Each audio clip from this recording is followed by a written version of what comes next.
What's going on, ladies and gentlemen, boys and girls? Welcome back to the Unfiltered experience, where we have unfiltered conversations designed to move your confidence and your awareness forward in your life so that you can live an amazing, abundant life.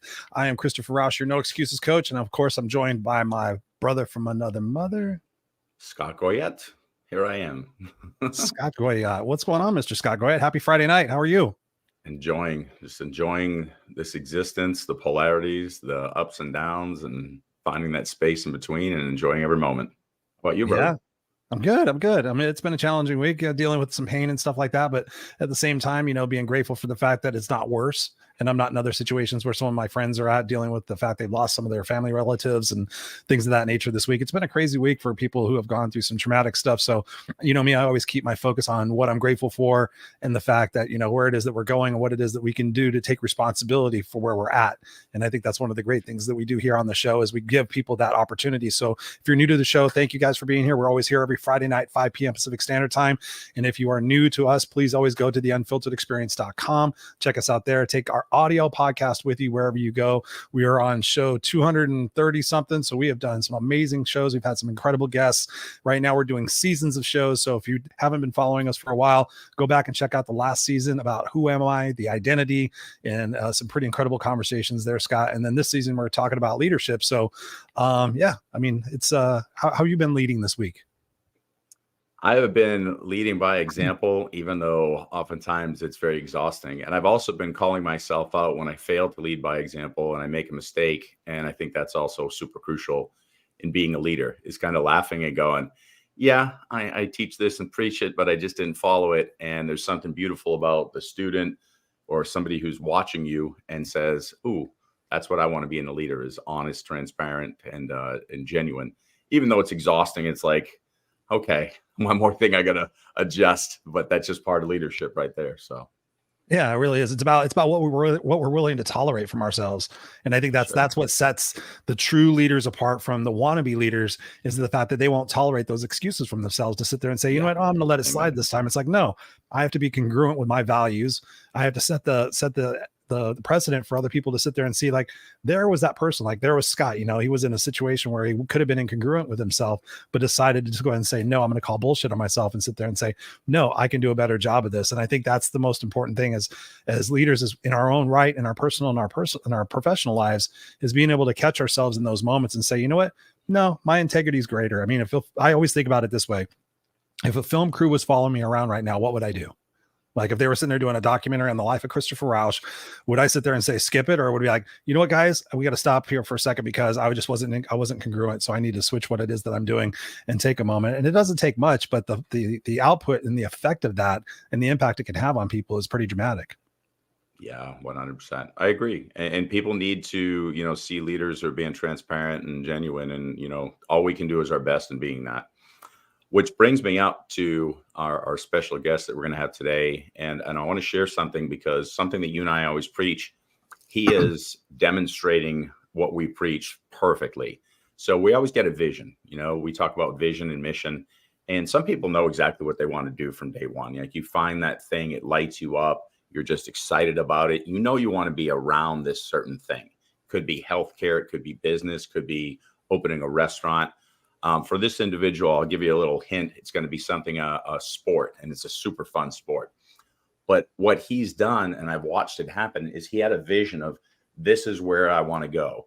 But he was enjoying every single moment of being part of that sport, being extremely excited about it, always engaged in it.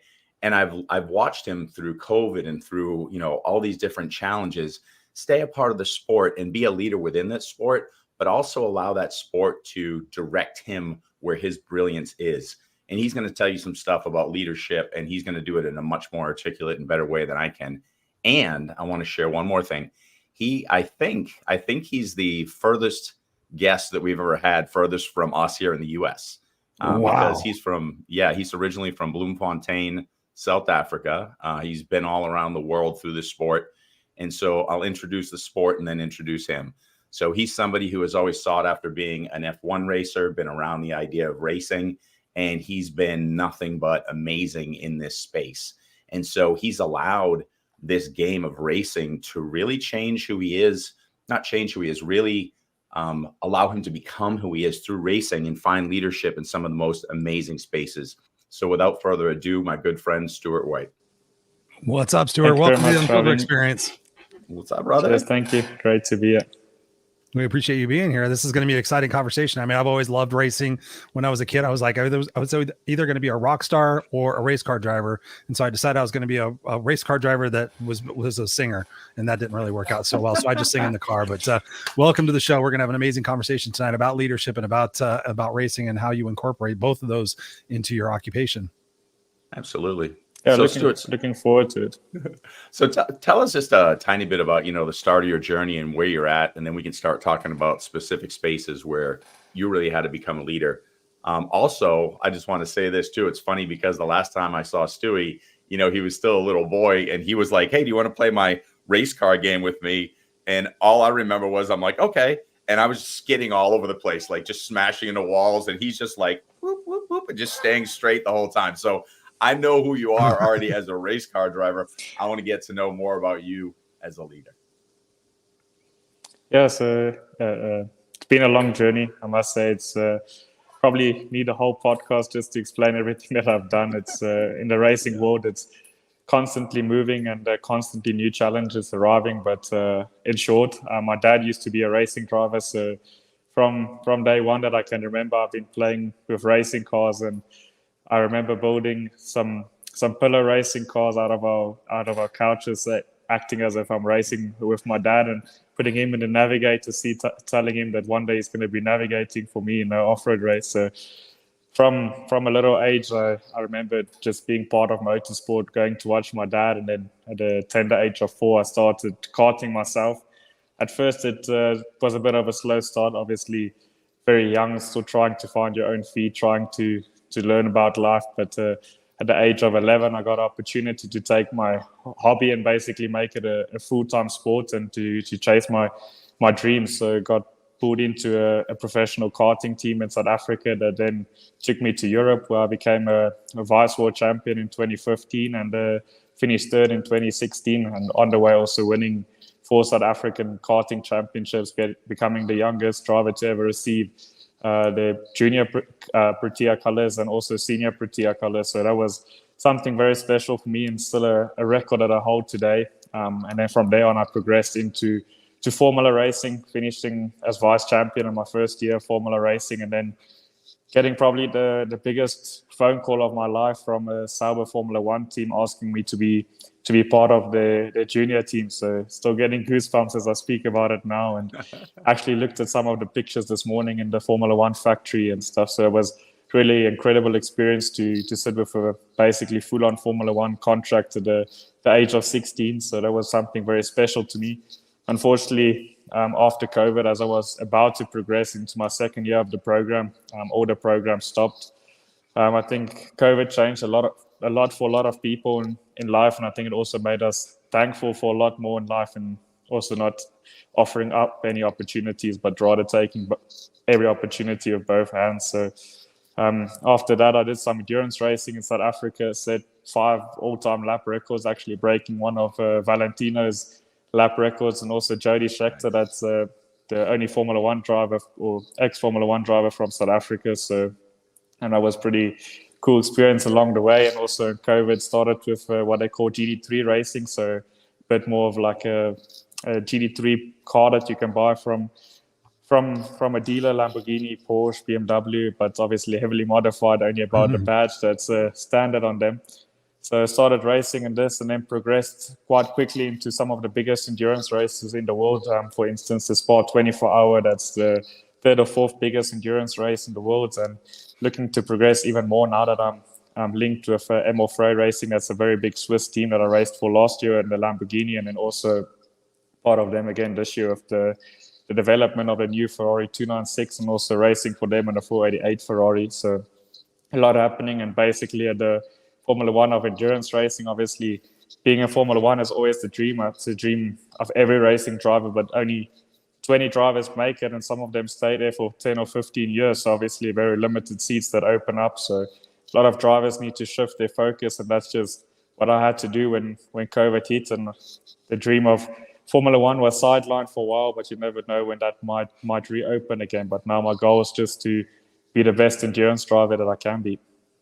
Wow, Stuart, that's amazing. I have to tell you this. I did get a chance to drive a Formula One car. My wife got me a one of these gifts card things where you go down to the track and you drive a Formula One car. So I got it up to 186 miles an hour with the guy that was watching me or spotting me.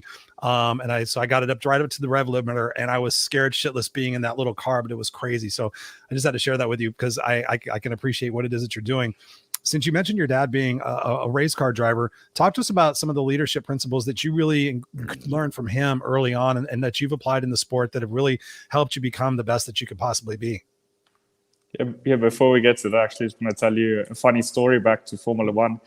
So I've been in France a few times at what they call the Winfield Formula One experience. And a lot of Americans have come over to do the experience. And obviously, I'm one of the trainers and coaches for the Formula One, teaching the people how to drive a Formula One car. And people always get out of the car like, oh, that was crazy. How many times have you been in the Formula One car? It's like, oh, funny you mentioned that. I've never even stepped in one, but I hope you enjoyed it. It was a little claustrophobic, I have to admit. Once I got in there, my helmet and everything, and like, you know, it was crazy, but yeah, it was a blast. I mean, I think everybody should go do an experience. Yeah, it's definitely a great experience. I've never actually stepped in one, but have a good day.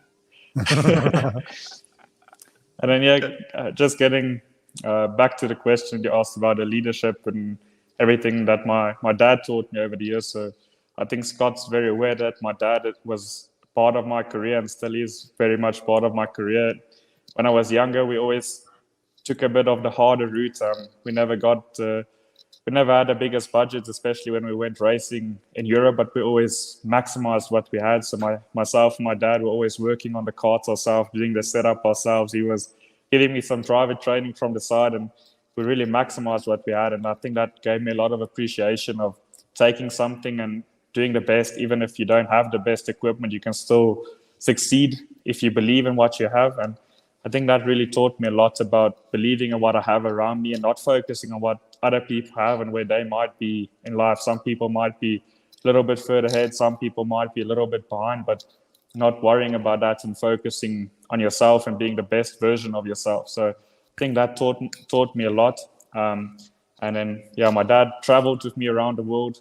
He taught me how to basically rent a car, fly, do all of that. So that was very important. But I would say the lesson that comes down to leadership is really, he taught me is to not think about anyone else, not focus by anyone else. If you want to succeed, you need to focus on yourself and maximize what you have. And that's something that I still use to this day. I'm obviously now being involved with Into Africa racing in South Africa, more in a management role, and also as a racing driver. That's something I always think of when it's going hard, when you're seeing a lot of other big teams coming to compete, and then it's very easy to lose your focus and think, look what they have or look what they're doing. But end of the day, it's really to narrow down and say, okay, that's what they're doing. But if we focus on what we have, then they will rather be looking around, trying to figure out what we're doing. And that's really the motto that we have in the team, is to not focus on anyone else, but focus on ourselves. And some days it's hard, I must admit, when it's going tough to be a racing driver, to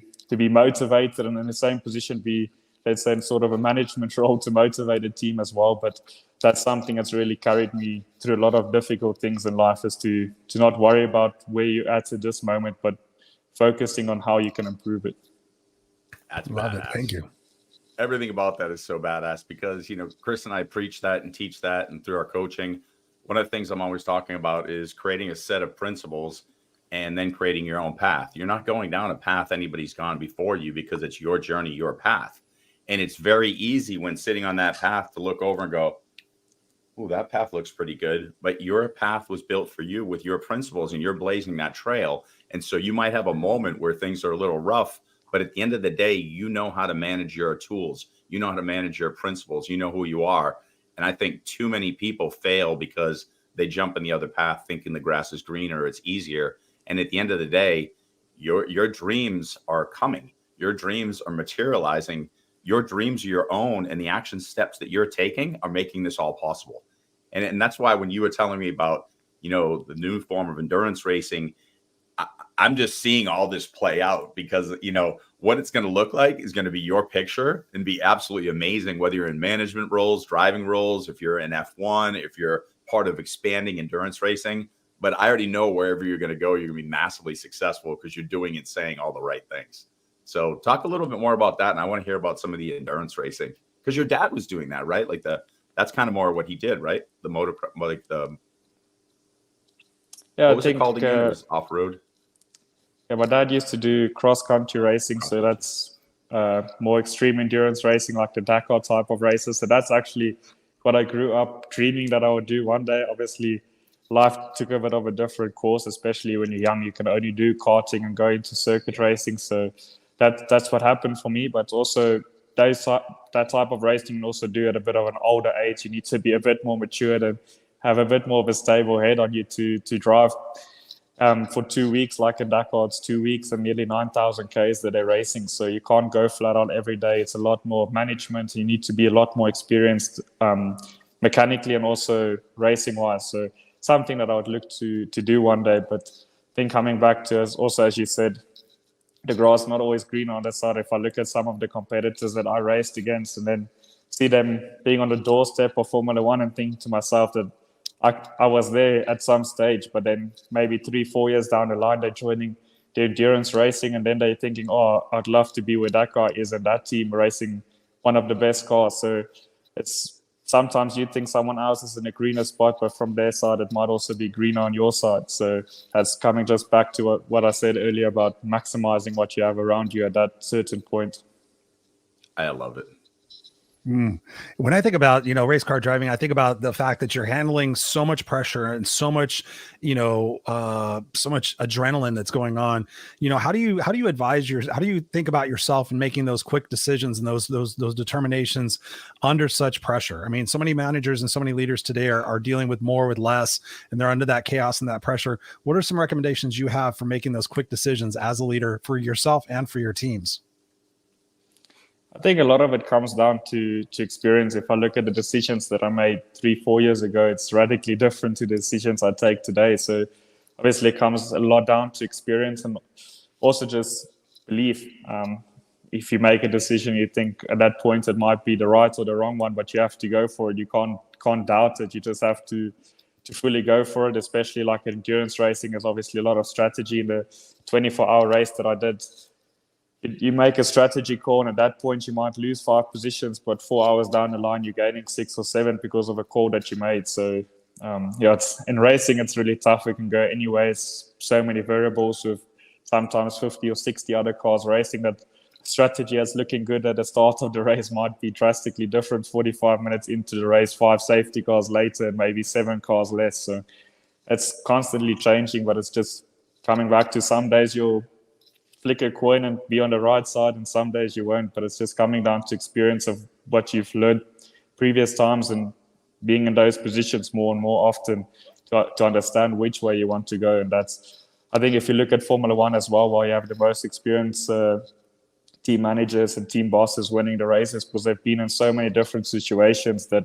small situations don't intimidate, is not so intimidating to them anymore as what it might be for someone else. So I think motorsport is a very, very experience-based sport. And unfortunately, you need to be young as well to have the speed, but you also have to learn really fast to have the experience to make the right calls. Sure. So I want to add to Chris's question and to your answer. One of the things that Chris and I talk about quite extensively is the idea of being an observer. And so we're participants in our existence, right? You're Stu, you got Chris, you got here Scott. Like, we're participants in this vehicle, it's this physical vehicle. But beyond that, when we can observe, you said the word, all the variables, the different variables that are going on, whether it's racing, whether it's in life. Talk about what it means, because you said it perfectly. When you're young, you can go fast, but you still need the wisdom. I think a lot of that can be defined by both being the participant and the observer simultaneously. And the best leaders know how to do that. So whether it's F1, whether it's an endurance race, a lot of it is prediction, understanding variables, not just looking at here I am in the race car, but all the things that potentially could happen, and being able to do that really quickly so that you can lead others or lead the team or lead your car to success. Talk about what it would look like, for somebody in any leadership role to be both participant an observer? I think that's a characteristic of any great racing driver. I mean, if you look at the Michael Schumacher, Ayrton Senna, Alain Prost, even Max Verstappen, Lewis Hamilton, if you watch the races, they always thinking about everyone else around them as well, what everyone is doing, what strategies they're on, how they can adapt to do it better. So I think that's always very important. Also, if you look at like Max Verstappen, he's a great racing driver, obviously has a great package around him, but while he's winning every weekend compared to his teammate is how quickly he can adapt to a different situation. So with his experience, he knows, okay, what to do. Maybe he's optimizing everything a little bit better, but it all comes down to experience and also thinking about what everyone else is doing. You can even see when there's a safety car, something is always asking his engineer what strategy everyone else is on. And if you watch the race, he's basically the only driver doing it. So he's always observing what's happening around him and then adapting. So by the time that everyone else is getting to the point of where they're thinking what he's done, he's already adapted to beating them. So I think that's the characteristic of any great racing driver, or anyone that's been to that level in any sport, if it's golf or rugby, anything. That's just how quickly they can adapt and seeing what someone else is doing before they're thinking about looking at someone else. What are some tips to help people get there? Because I agree with you 100%. And the people that I admire most, whether it's in leadership role in business or sports or teaching or parenthood or whatever, are the people who understand that adaptation quickly because they see the big picture, they witness, they observe, and then they become an active participant of the change, whatever it means to grow. So what are some tools you use or some tools that you see other people using with success at this time? I think it all comes back to the same basic that I've been speaking about believing in what you're doing at that moment. Because a lot of people don't adapt because they always doubt if they're going to adapt, if it's going to be the right change or not. So it just comes back to that changing and just believing that the change is going to work. Sometimes it's not, and that's also how you learn. I mean, Alain Prost always says winning was great, but losing is when he really grew. So you can't always win, you can't always make the right decisions, but sometimes you have to leap. Sometimes it's going to work, sometimes it's not. It's like a rugby player running for the line. Sometimes he dives and makes it, and sometimes he gets tackled out, but he went for it. And no one can ever criticize you for going for opportunity or going for something, but the only one that can criticize, you can only criticize yourself for not doing it. You can look back one day and think, what if? But if you did it and you failed, at least you're going to sit with the ease that at least I tried. So that's the mentality I always go for. Yeah, that's great. I love that. When I think about what you're talking about, Stuart, is the fact that, we're really pushing the boundaries of our abilities, right? Especially in race car driving, you're pushing your limits. You're pushing all the different physical and mental aspects of your life. Talk to us about taking that risk and how do you get that same performance out of the team members that you have?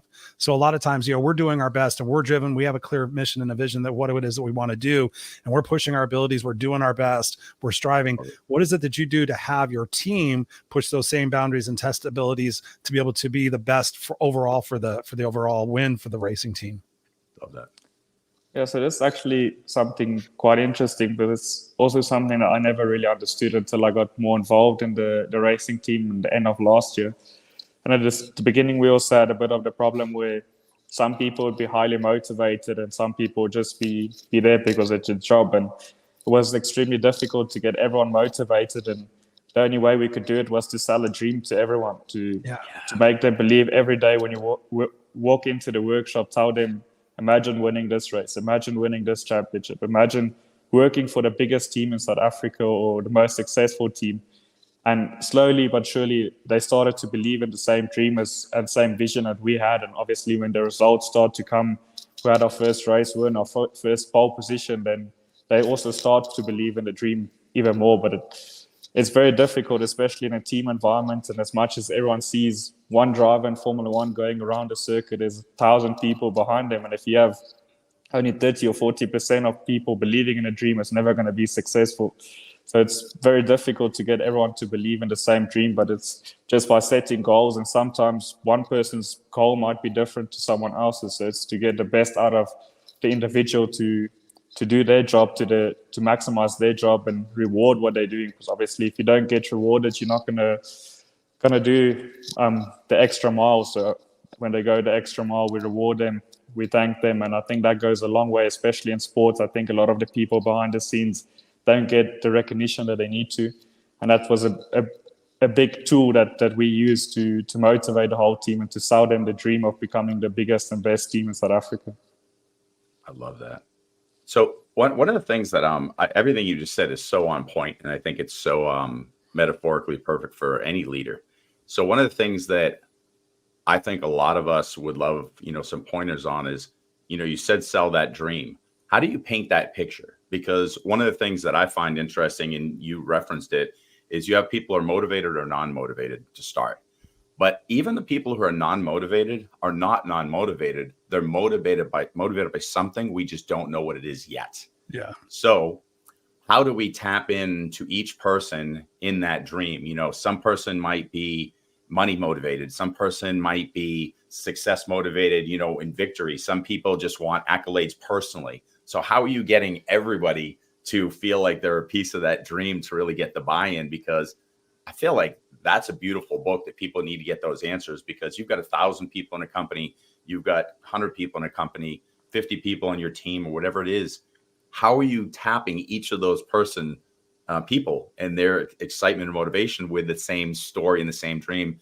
And what action items are you giving them so that we can start the process to truly be successful?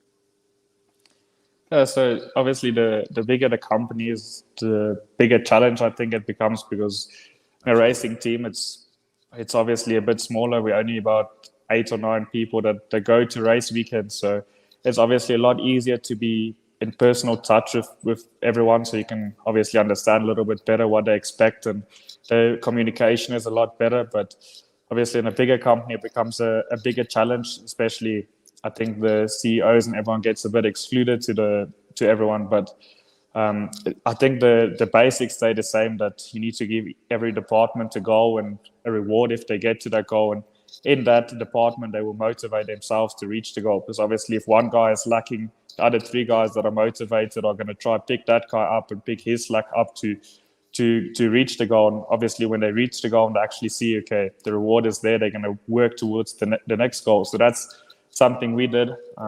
Give you an example. One of the guys in our team has been in motorsport for a very long time, nearly 18 years. But when he joined our team, the first day he walked in, it was something small. We gave him a complete box as he walked into the door with all his team clothing, shoes, jackets, everything. And he said, oh, wow, this is the first time in 18 years of racing that someone has given me this clothes on the first day. Usually it takes 2 or 3 years. And it was something like in general for us, but for him, it was such a big thing. And I worked with him in the previous team, and just something that small motivated him so much that he worked until 8 or 9 o'clock at nights without asking any questions, just working. And it was something so small. And from that, we said to him the next goal of building stuff and maximizing his potential that was never used in other companies. So he's a very good fabricator. So we started giving him jobs to fabricate and rewarding him on his fabrication job and congratulating him. And he was never involved in the pit stops of racing. So we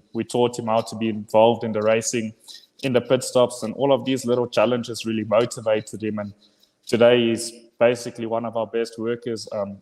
He runs the Aston Martin Vantage, and one of our other guys runs a Lamborghini that's also been part of the team for, well, basically from the start, before the wheels were even painted. He's been part of it. And with him, it's basically the same. It's that such little things go such a far way. And under themselves, they also motivate each other. Obviously, it's bragging rights for them as well when their cars are the quickest on the racetrack. And yes, small things that we use to motivate them, and we try to motivate it basically department by department. So giving each department their own goals, and once they reach it, and obviously it's well rewarded. I love what you're talking about, because I mean, the people aspect of this, I was in management for over 20 years. And so I got to hire a lot of people, unfortunately let some people go. And one of the interesting aspects that I would like to ask you in this particular situation is, when you're bringing somebody on board for that team, what is it that you're looking for? Are you looking for more skills? Are you looking for more personality? Are you looking to, what kind of types of things are you looking for to make sure that person is coming on and they're going to be a great co-member of the team, but also be the exact support person that you need for yourself? Talk to us about that process of hiring the right people to be a part of that team. It's difficult. Obviously, it's always a little bit skill-based. that's the first criteria. And then secondly, we always look for someone that would fit into the team.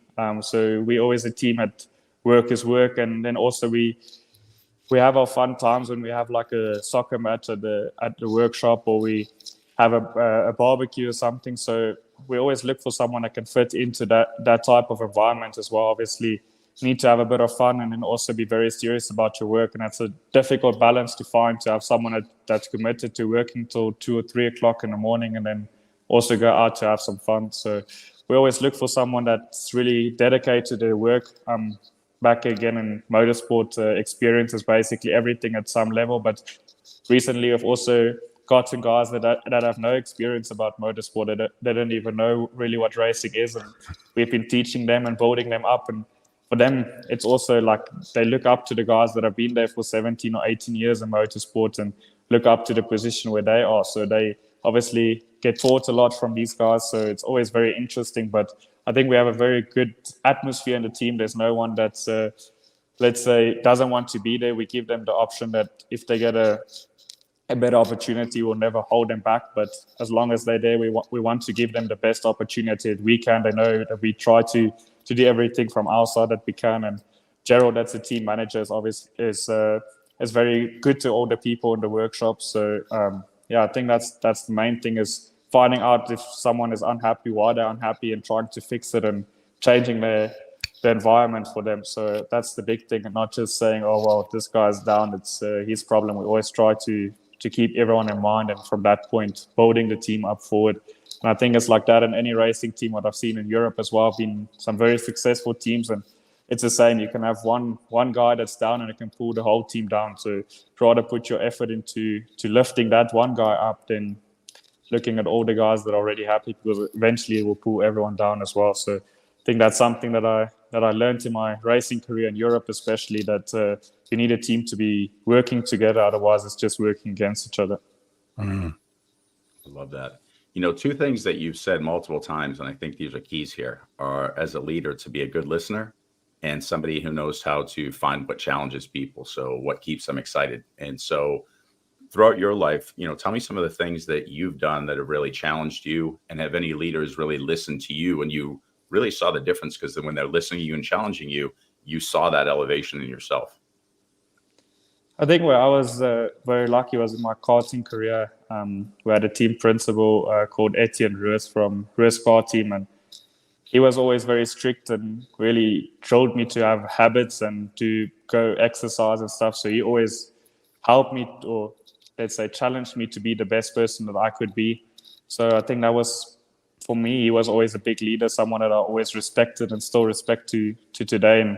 And what he thinks or says is something that really matters to me. So I was always very lucky to have his advice. He was also very successful in motorsport, and he also had still has his very successful karting team. So I was very lucky from a young age that I could bounce my ideas off him. And also when I was growing up, he was obviously teaching me everything that he's learned over his years of racing. So I think that was something that was very important. I saw him as a leader from basically day one. He was also the same guy that picked me up to start my karting career, as just one that saw the potential in me. So I think at that young age, I was just so lucky to have someone that listened to me, even as a 9 or 10-year-old kid, and telling me, no, this is wrong, or do this. So I was very lucky to learn that from a young age, and that's something that I want to give back to younger kids later on in my life, or even now if someone comes to me for advice, I'm never too busy to give someone advice, especially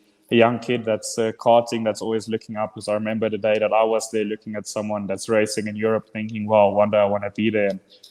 And he always said that you're never bigger than the sport, and you always have to make time for the younger kids and the people that are under you, because they're also actually responsible for you being there. They support you through them supporting you, getting the sponsors and getting to live your dreams. So it's obviously very important. I was just very lucky to learn that from a very young age.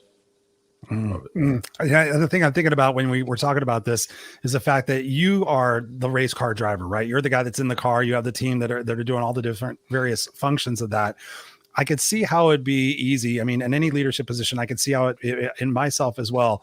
Like we can let it go to our head. We can get in our egoic state. And we talk about, Scott and I talk about this, like getting in the ego versus, like being really true to ourselves. How do you keep yourself grounded from getting into that egoic state? Like saying, okay, I'm the guy in the car and you guys need to follow what I'm doing. How do you keep yourself grounded to be able to be that, because I could tell where you're at. I pretty much could tell what your answer is going to be, but I think people out there really listening who might be in that egoic state because I'm the boss and not because I said so. How do you stay grounded in your situation to not have that arrogance and that egotistical nature about yourself?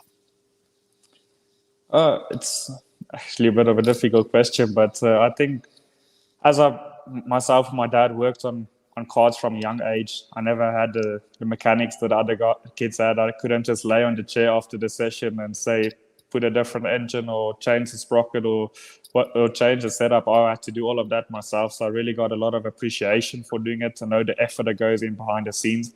And also in COVID, I worked for a team full time where the car that I was racing, I had to race prep myself. I had to change the clutches, the gearboxes, do the setup, and still today I work with the mechanics on the cars, doing setup and keeping track of the mileage of the parts and changing parts, doing stock takes, packing the trucks with them. So I know the effort that goes into it. I know the 2 o'clock, 3 o'clock mornings that you working on the cars, that not knowing where to find the next problem or how you're going to get to the circuit at 8 o'clock the next morning. For instance, the previous race, meeting the day before the truck had to leave, we were still in the workshop at 3 a.m., drove to the nearest circuit, tested at 7 a.m., and then loaded the cars and the trucks had to go to Cape Town. So I understand the effort that everyone is going through. I've been in every step from doing tire pressures and basically until managing a team and racing. So I understand the effort and the commitment that every guy in the team has. And I mean, even the guy putting on the tire, I'm not more important than him because I know the effort that he's putting in, and he's probably working just as hard, if not harder, than myself on that race weekend. So I respect everyone for what they do. And I think also by not just saying what someone else has to do, but also leading by example and sometimes doing it by yourself, I think that gains a lot of respect. And I think especially in the team, that's gained a lot of respect when they see the racing driver also staying until 2 o'clock or 3 o'clock in the morning trying to help to sort the car out. So I think that was a big gain for me. And also I think that what sometimes helped me to keep humble, also coming out of a very humble family where my dad always told me you can never get big at a game and you're only as good as your last race. So it doesn't help that you get big-headed about your previous race because the next one you might be finishing last. So you have to take the success with success, but you're going to lose a lot more than what you're going to win. So no use about getting big-headed. You need to stay humble and also keep the support around you. I've had a very good support base around me, very good friends, a very supportive girlfriend and family around me. And I think without that, it would have been difficult. I mean, I'm not home probably for about 280 days, if not more a year. So it does get challenging, a lot of traveling, a lot of time that you spend alone, sitting in a restaurant alone. But also think back about all of these people that believe in the dream the same as what I do, and representing sponsors. I mean, Kulile Letlaka from Into Africa is a big help in my life. Sean Penrick from Fanatical Software has believed in my dream, and they let me race with them and also help fund other racing. So, I mean, when I'm sitting there alone, it's like what you said, what would you do if a TV crew is following you? And it's same what I think. If they backing me, I can't be sitting around at the house and thinking that everything is going to be happening by itself. You need to work for it. And I think that's where I've been very lucky to have the support around me to get up every morning and carry on working. Thank you for that. That's a beautiful answer. Thank you. What you just said there, we need to create a snippet from that, and we need to send that all over the planet. And the reason I want to send that all over the planet is this: leadership in the world today as a whole, and where we're at right now, there's been so much bypassing of leadership. So somebody comes from enough money, somebody got to go to the college of the choice, the Ivy League school, they went to the great MBA program, and suddenly they're managing people and they're leading organizations without an understanding of what goes on in the trenches.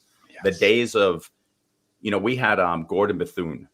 Gordon Bethune was the CEO of Continental Airlines. He started working on the runways. He did every job literally at Continental Airlines, knew how to fly every single airplane.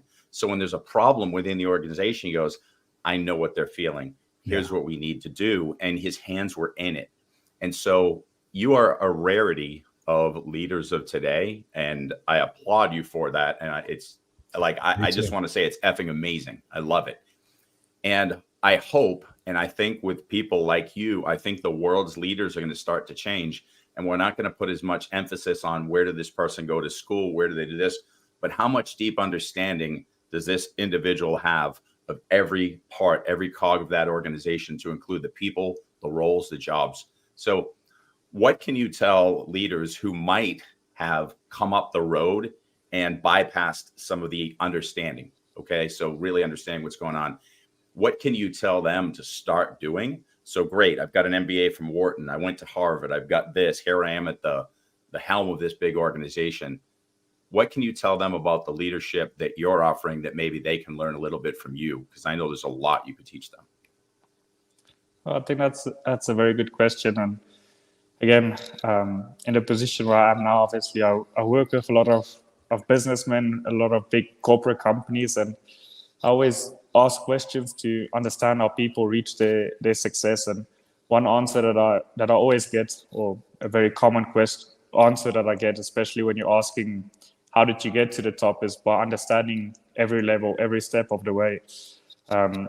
So I think that's just so important. Even if you did bypass all the ways, you didn't have to go through every step of the way. Maybe you got into it got pulled from a different job, let's say to motorsports or to any other business in the world. I think it's then going and understanding what everyone underneath you is doing.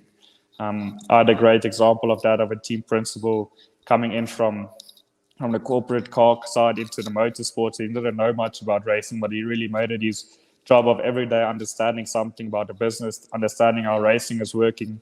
He was never a racing driver by himself, but he really does effort to understand why we need to exercise, why we need to do certain stuff we do, what pressure we're going through in the car, what systems we have to learn, and really understanding every vital part of the company. So he's going to everyone in the company and every area, understanding what they're doing, from the sweeper up to the racing, up to the guy that's racing the car. And I think that's very important, not just being in a principal position, just saying you have to do this, and not understanding what they're going through or the time that it takes for them to do it. Because I think that's sometimes something that's very mistaken as the time that something can take. You might expect it might just only take 20 minutes to build a gearbox, but in reality, it might be actually taking 2 days. So you might be getting upset with someone saying they're not doing their job correctly, demotivating them, but actually they're doing the best job that they can do and actually doing it ahead of schedule. So I think it's really understanding every step of the way in the company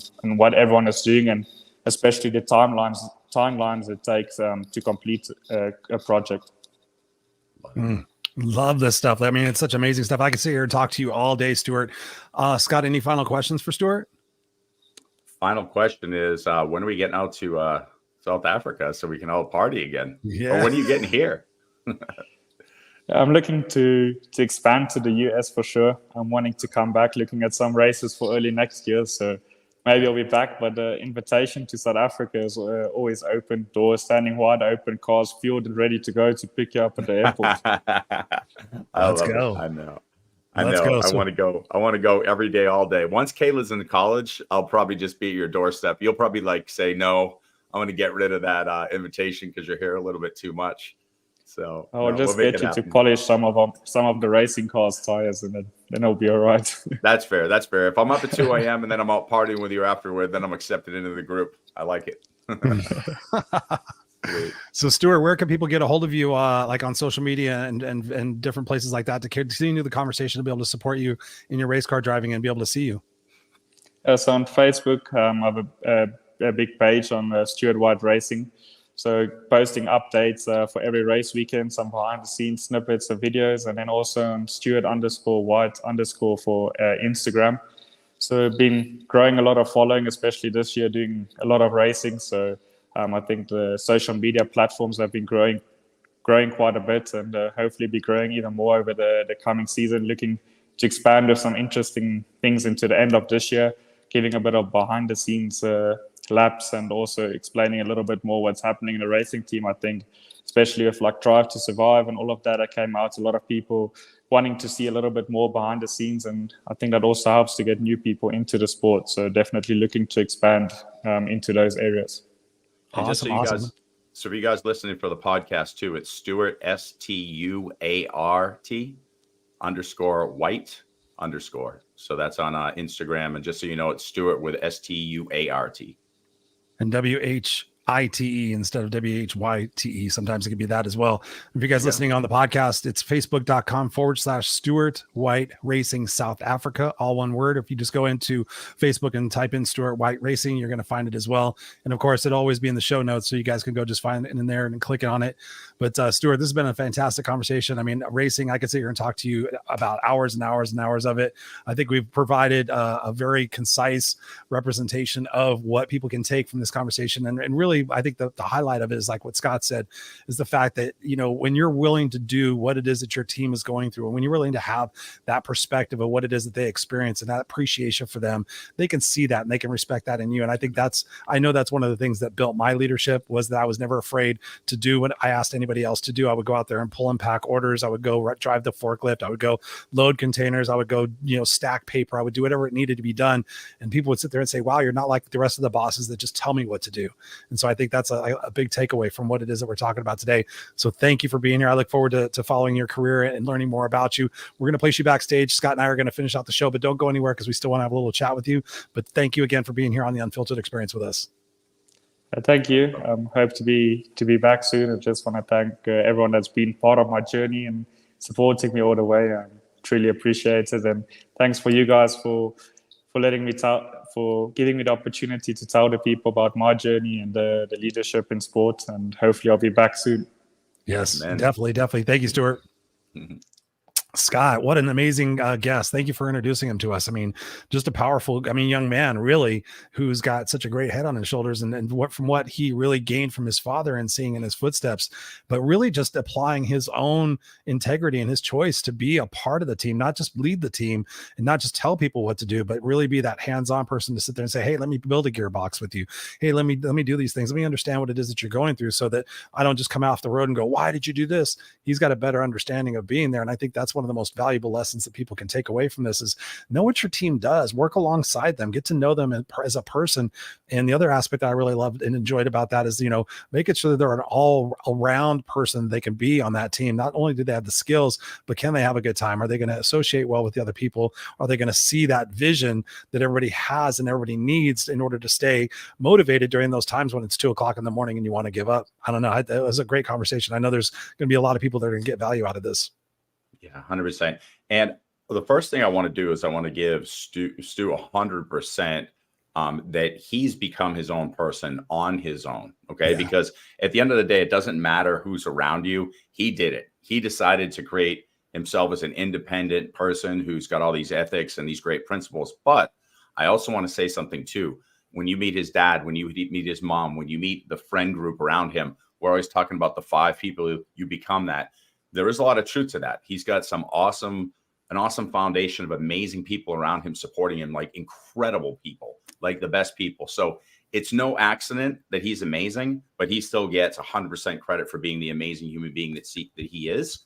But I also want to say something too. Look at what you just heard today and just imagine what your life looks like when you surround yourself with like-minded people, because a lot of that still is he's put himself around the new people. He's even talking about how they're creating that team and inspiring the team and having a common dream. Like, he's saying all the right things, but he's doing the right things. So he's not just a dreamer. He's also an action-oriented individual who makes things happen. So you can learn a lot by listening to this one again. That one answer that he had where he really talked about what it's like to be in the trenches as a leader. Do that 1,000 times over. I'm going to listen to that one again because that was absolutely beautiful. So thank you for being on. It was amazing. Yeah, we're definitely going to have some sound clips out of this one. And just to remind you guys all, there's so many powerful conversations we've had here on these shows, just like this one. Go to theunfilteredexperience.com. Go and check out the podcast. It's on Spotify. It's on iTunes. You can check it out on YouTube as well. Go back and check out some of the previous episodes. We've had some amazing guests. The biggest thing is not only just be inspired by these conversations, but take down notes. And if you think there was one thing you could take from this conversation today and apply it in your life over the next couple of weeks and what kind of differences you can start to see. A couple of other conversations and what it is that you implement and what it is that you can start to see that change. That has a ripple effect, and that compound ripple effect creates more confidence and creates that ability to be a great leader within your own life, within your own personal relationships, within your own professional relationships. And there's no shortage of future guests and future conversations that Scott and I are going to be having here on the Unfiltered Experience. So we always invite you to come back here every Friday night, 5 p.m. Pacific Standard Time, live on the video cast. Of course, you can catch us on podcast wherever you get podcasts are sold. Scott, I'm excited for the upcoming episodes. Any final thoughts that you want to send the people off with today to be able to get them inspired about taking responsibility for their own leadership? Absolutely. Make sure you download this on either iTunes or Spotify, or again, wherever you're getting your podcast, because a lot of golden nuggets in this. And we look forward to sharing more amazing shows like this with you. And we love you guys. We will see you next time here on the Unfiltered Experience. Go out there and be the change that you